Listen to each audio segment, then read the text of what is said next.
আমাৰ YouTube channel এডিয়াৰ এডালৈ আপোনাক স্বাগতম জনাইছোঁ। এতিয়া চাওক, আমি কেতিয়া যেতিয়া পৰীক্ষা দিবলৈ যাওঁ তেতিয়া আমি কিছুমান কুৱেশ্যন তেনেকৈ পাই যাওঁ, হয়নে? আমাক সলভ কৰিব লাগে, আমি সময় বহুতখিনি লাগে। তো আমি আমাৰ ট্ৰেডিশ্যন মেথড যিটো কওঁ, মানে বেছিক যেনেকৈ আমি নৰ্মেলি সলভ কৰোঁ সেইটো সলভ কৰিম, তাৰপিছত ট্ৰিকটো লগাম কেনেকৈ আমি ট্ৰিকত কৰিব পাৰোঁ। তো চাওক, আমি যদি আমাৰ ওপৰৰ সংখ্যাটো যিটো আমাৰ নিউমাৰেটৰ আছে তাক যদি সলভ কৰিব যাওঁ, তো আমি কি চাওঁ, আমাৰ ফাৰ্ষ্ট কি কৰিব লগা হয়, আমাৰ ফাৰ্ষ্ট মাল্টিপ্লাই কৰিব লগা হয়। কি কোৱা হয়? মাল্টিপ্লাই কৰিম। তাৰপিছত কি কৰিব লাগে, ইয়াত কি আছে, প্লাছ আছে, প্লাছ কৰিব লাগিব। চ' 6 আৰু 3 যদি পূৰণ কৰোঁ কিমান পাম, আপোনাৰ 18 পাম। মাজত কি আছে, প্লাছ, ওপৰত লগত কি আছে, 1 ডিভাইড বাই 3 হ'ব।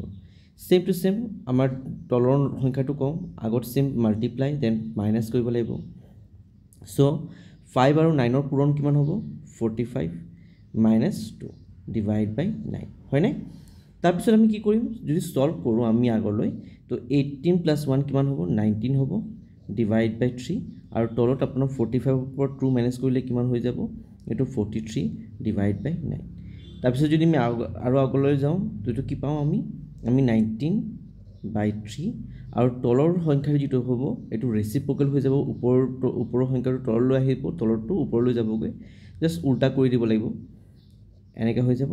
এতিয়া চাওক, 3 1 টাইমছ 3 টাইমছ যাব, 19 আৰু 3 যদি পূৰণ কৰোঁ আমি আনচাৰ পাম 57, তলত 43। তো 57 বাই 43 আমাৰ ইমানখিনি সলভ কৰাৰ পিছত পাইছোঁ, হয়নে?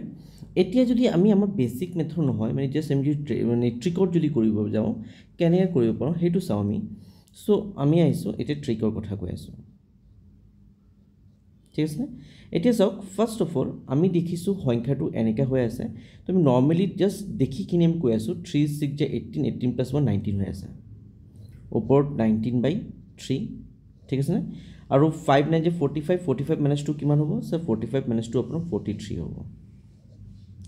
3 1 যে 3 সে কিমান টাইমছ, 3 টাইমছ হ'ব। এতিয়া যিটো তলৰ সংখ্যাটো আছে ওপৰলৈ আহি যাব, মানে চাওক এতিয়া আমি কি কৰি এটা চাবলৈ যাওঁ, দুটা সংখ্যা যিন আছে এইটো ডিনোমিনেটৰত আছে, দুটা ডিনোমিনেটৰ আছে, তো ডিনোমিনেটৰ কেনচেল কৰিব পাৰোঁ যদি আমাৰ তেনেকৈ থাকে, আৰু নিউমাৰেটৰ কেনচেল কৰিব পাৰোঁ যদি আমাৰ এইটো তেনেকৈ হৈ থাকে, মাজত যদি ডিভাইড হৈ থাকে।